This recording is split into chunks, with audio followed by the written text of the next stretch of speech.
In just a few short hours, I'll be boarding a plane to Brisbane to learn how to clean crime scenes with some of my favorite people in the industry. So that's going to be a lot of fun. I'm going to document my experience at this event and talk about crime scene cleaning and what I learned.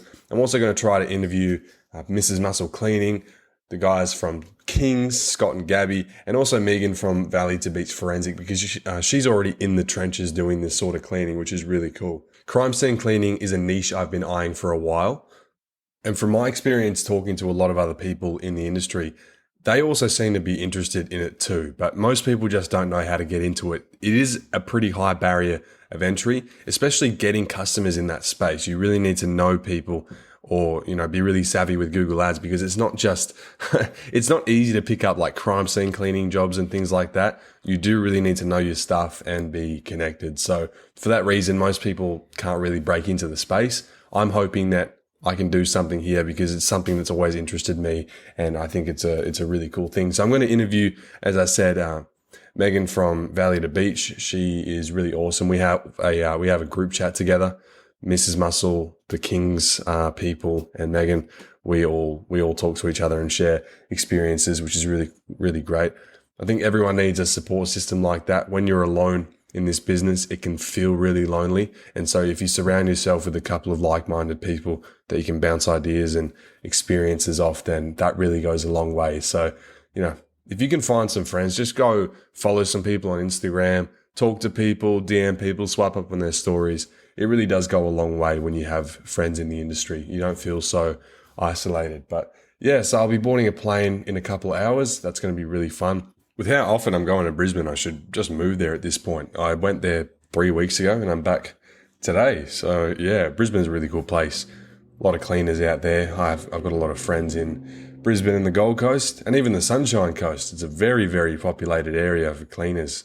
And I was helping someone launch their business up in the sunny coast, and I could not believe how dense that market was. Like densely populated, not dense as in dumb. but like very saturated. Anyway, that's going to be fun. So I'll make a few videos, some TikToks. There'll be a lot of great podcast content for you to look forward to. I'm thinking of doing a couple of 2-hour-long interviews with the people there. So there's going to be a lot of listening content for you. I know that by myself, I can't really speak for a couple of hours without a bit of help. So doing a couple of interviews will be really good. In other news, Booked Out Cleaners is live. That's been going great. We now have 50 paid members. We did our first price increase the other day. Everyone's loving it. The feedback I've been getting is amazing. From the accelerator course to the website course, which we just released, and we've got a few more courses coming out soon. So it's going really great. If you're still interested or you don't know about it, actually, we have an exclusive community for cleaners who want to learn how to start, grow, and scale their cleaning business. It's called Booked Out Cleaners. You can join at bookedoutcleaners.com.au/join, or head to the link in my bio on one of my social medias. But yeah, the business has been ticking along nicely as well. Enhanced cleaning. I haven't really had much of a role in the business for a while because our management team is going so great. And that's what I'm going to try to help people do in their business from now on. Now that I've got my business to a point where it can run without me, particularly, when I had my car accident, that was a real eye-opening experience for me because it really showed me that my business can run and grow without me entirely. Because up until then, I had some involvement in the business. I'd always been doing some stuff. Like, I'd do invoicing. I would still chat to some customers.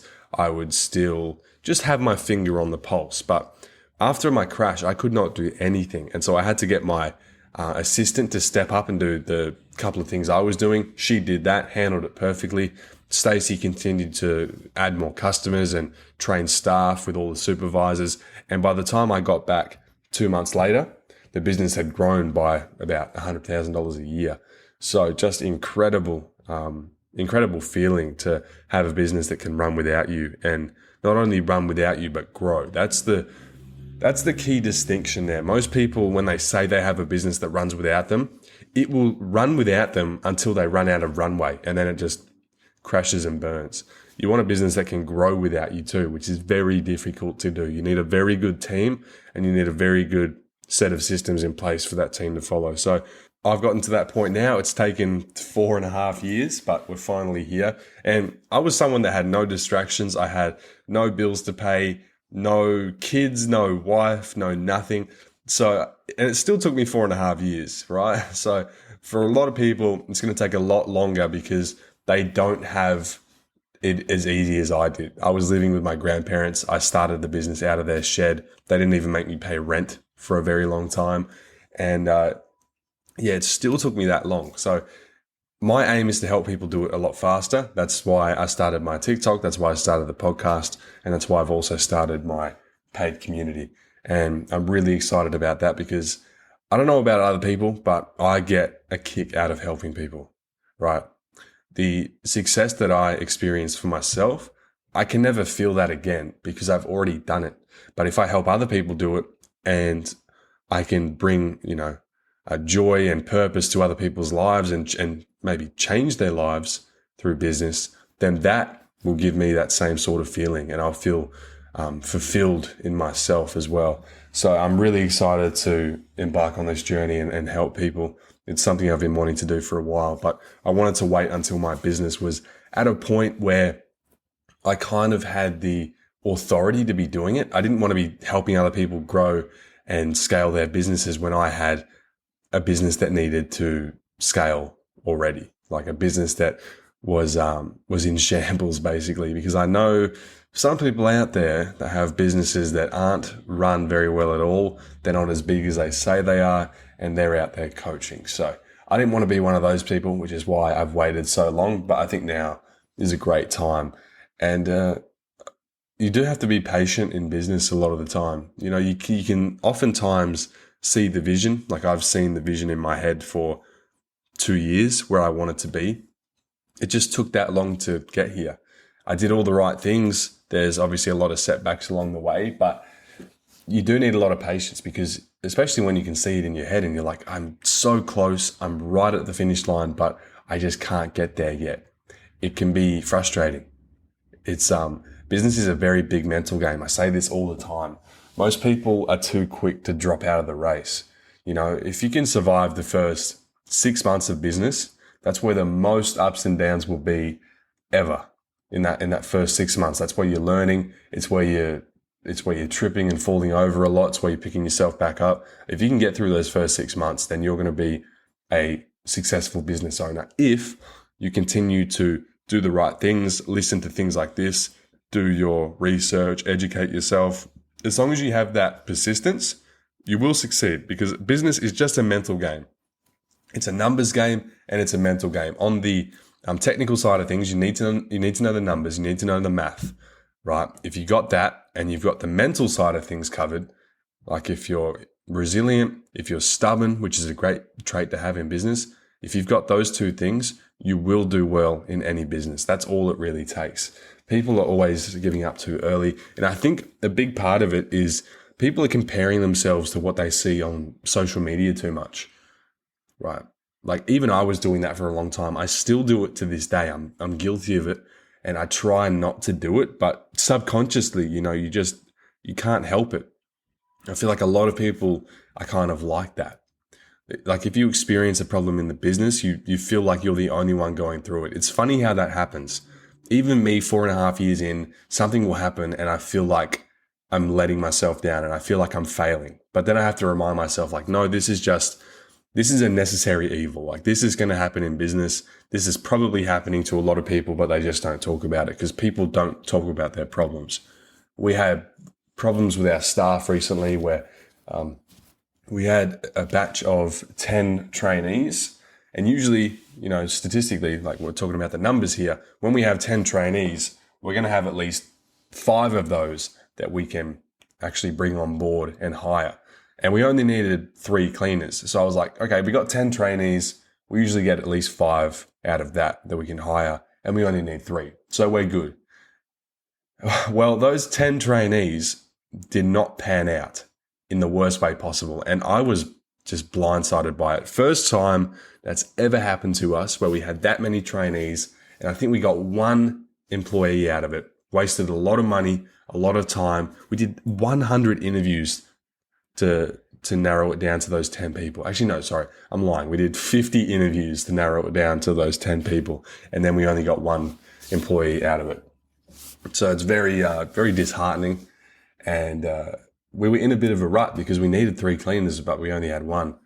So I just jumped back in quickly. I turned on some ads. I told my assistant, like, I want you to do this, this, and that over the next few days. And luckily, we hit a stride of good luck, and we were able to get those couple of extra people. And now we're overstaffed again. So those are just some of the ups and downs in business. We have about 30 staff now. It's just getting crazy. We're at the point where we need multiple layers of management. So we're now navigating that. And obviously that's something I'm going to be sharing with people through the podcast, through the community in Booked Out Cleaners. Everything I learn along my journey, I'm going to be sharing it. And I'm not going to be afraid to share my pitfalls and my failures, because failures are probably more important than successes when you're talking about, learning from someone. If I'm learning from someone, the first thing I'd want to learn is how they've failed rather than how they've succeeded, because it's good to learn how to succeed, but if you don't learn how to fail and you experience that, it's very hard to bounce back from. It's like with police officers, detectives can make mistakes over and over again while they're trying to hunt for a suspect or a criminal. But if that criminal makes one mistake, they're screwed. The cops and the detectives find them. It's like that in business. If you just make one mistake, we're like the criminal. If we make one mistake, we can be screwed. So it's really valuable learning from people's mistakes. And that's something I like to do. Even today, I like to look at a lot of people that I've kind of found over the years, people that aren't afraid to share their mistakes in business. And these are in other industries, other businesses. But I really value transparency in that regard, because learning from people's mistakes is one of the best educations you'll ever get. Because if you can avoid a massive setback, that's in turn going to put you 2 steps ahead. So when you think about it like that, very, very powerful. But yeah, always going to be ups and downs, especially in a business like cleaning. It's just the nature of the business. It's most people don't even think about it as a business. When someone's like, oh yeah, I have a cleaning business, they think of you like, oh yeah, that guy's just cleaning houses, not that he's actually a business owner. It's we're trying to reshape the industry. I wanted to change how people think about it, because it does need a bit of a reform. And I think together, all of us collectively can do that. We can show people that this is a real business and we're going to start to be taken seriously. Wouldn't that be nice? So yeah, lots of setbacks in business, but just it's a good thing, especially if you can find the right people who aren't afraid to share those failures. I think I've talked about a few on this podcast already in other episodes. I can't remember because my memory is so bad when it comes to things I've put out in the past. It's like once I've published something or once I've created something and put it out there, it just leaves my brain. My brain just wipes it from memory, and I don't remember what I've said. I've probably said some terrible things on this podcast, but I just can't remember. So, if you're still listening at this point, then good on you. I'm surprised that you've been able to make it this far if you've listened to every episode. But yeah, it's I'm really excited to fly out to Brisbane today, learn a few new things, and share it with the crowd back home. I always love to go and learn things and share them with TikTok, with the podcast, and it's going to be a really great experience. And you'll get a lot of great podcast content that you can consume. I'm really excited, especially to talk to Arlene, aka Mrs. Muscle Cleaning. She's got a really awesome story to share, and I know me and her will be able to talk for hours. So there's going to be a lot of great podcast episodes coming out of that. And of course, Scott and Gabby from Kings and Megan from Valley to Beach Forensic. Just going to be amazing people to talk to. We're all great friends. We all get along really well. And there's going to be a lot of value to be had in those discussions. So look forward to that. And I'll see you in the next episode of Self-Made.